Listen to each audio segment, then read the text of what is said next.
I know it's an age-old battle whether to spray, whether to mow. I like a combination of both.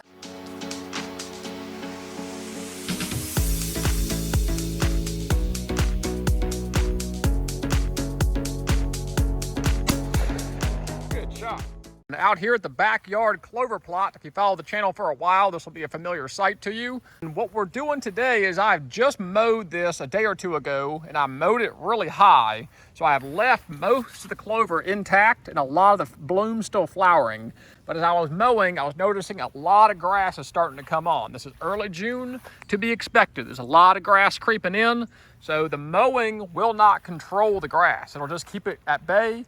What I'm going to do now is spray herbicide. I'm wanting to knock out that competing grass to help give that clover as much of a chance to survive and thrive as possible. People are always debating, do I mow it? Do I not mow it? Do I spray it? Do I not spray it? I have found a combination of both works well for me. Mowing it high so the clover stays nice and tall and healthy, but also coming back in there and eliminating some of the grasses and weeds will also help reduce competition. So I'm under the belief it's a combination of both. Mowing, how you mow it, when you mow it, as well as use of herbicides to control all this grass that wants to come in here and compete with it. This plot is in its second season now. This was a Imperial Whitetail blend that had mostly white clovers in it. And it's done really well. We got good establishment. Deer love it. I'm running deer out of here every night when I let the dog out. And the honeybees are loving it. That's why I mow it really high, so that way I leave the flowers on here for the honeybees. So interestingly enough, this section of the clover plot, it's kind of divided into two sections here. This is my septic field. This section actually gets mowed almost weekly, if not every couple weeks.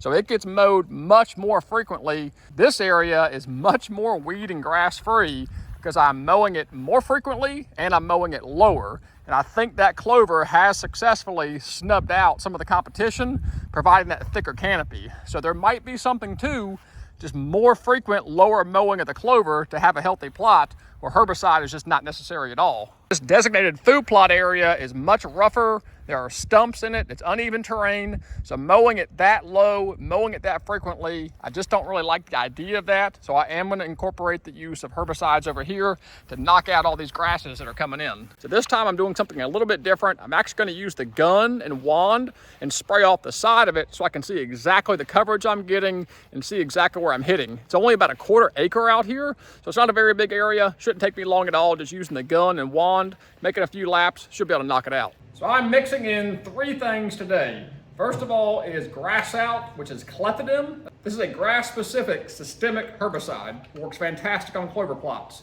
I'm also spraying Imox. You've probably heard that before. This is what I use for post-spraying Clearfield sunflowers, the Amazamox. And you can put up to 5 ounces per acre of the Amazamox. Jug right here has actually got a tip and pour on it, so you can measure out exactly how much you need, even if it's an ounce, ounce and a half. For the clethodim, the Grass Out, it has a label. I always encourage you to read your label. I see a lot of people on forums asking for questions on how to use this stuff. It's all right here. Right here, a chart, directions for annual grasses in ornamentals. That's close enough for what we're spraying. Low dose, 8 ounces per acre. High dose, 16 ounces per acre. So there it is, right there on the chart, 8 to 16 ounces per acre. And as a surfactant, I am low on NitroSurf, so I am going to just use Dawn dish detergent. This will help stick to the plant. Put a good squirt of Dawn in there. Again, that just helps the product stick to the grasses. This is a Amazamox. These containers are great. You just squeeze it up into here. Got a nice little measuring thing right there on it. That's 1 ounce. And then a 1/4. And then lastly, same thing with the Grass Out. It's got a tip and pour on it, which is really nice for measuring out. Max rate, 16 ounces per acre. We have a 1/4 acre, so we're gonna go with 4 ounces of the Grass Out. I'll top it off, about 15 gallons of solution total in here. Spray out that 1/4 acre.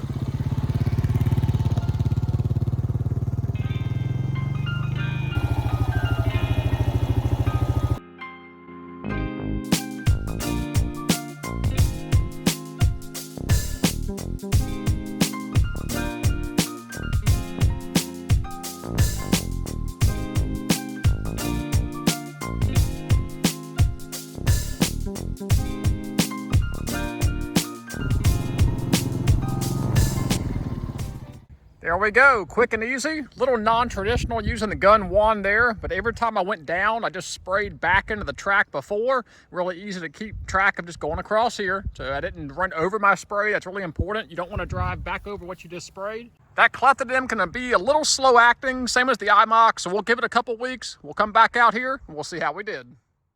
And here we are, 8 days post-application, and we've got some pretty good results here. You can see a lot of the grass in here is starting to yellow out. The dog fennel is starting to yellow out, and that carries throughout most of this plot. That's the real faded kind of yellowish you see, and most all of the green you see, well, that's the clover. So 8 days after application, we're looking pretty good. Great comparison here of a spot that I missed, and the grass is green, completely happy. You go a little bit over to a spot I did spray, and you can see that grass all really starting to yellow out. A couple broadleafs down in there starting to stress out as well. So if I hit it, it seems to have done a really good job, but I knew that was going to be part of the deal. Using that wand sprayer was not getting complete smooth coverage out here, but I think I did pretty good. Most of the plot appears to have been hit pretty well.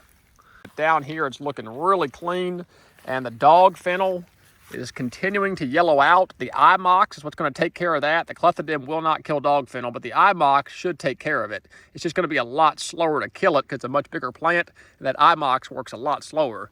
But we've got a lot of honeybees out here. By mowing that clover high, we left all the flowers, and well, the honeybees are loving it. So we mowed it a little bit high, waited a couple days, came out here, sprayed the IMOX, sprayed the clethodim. We got a good looking clover plot coming into late June. Another good perspective of how the chemical's working. You can see all the yellowing occurring in the grass. The dog fennel is just starting to yellow out.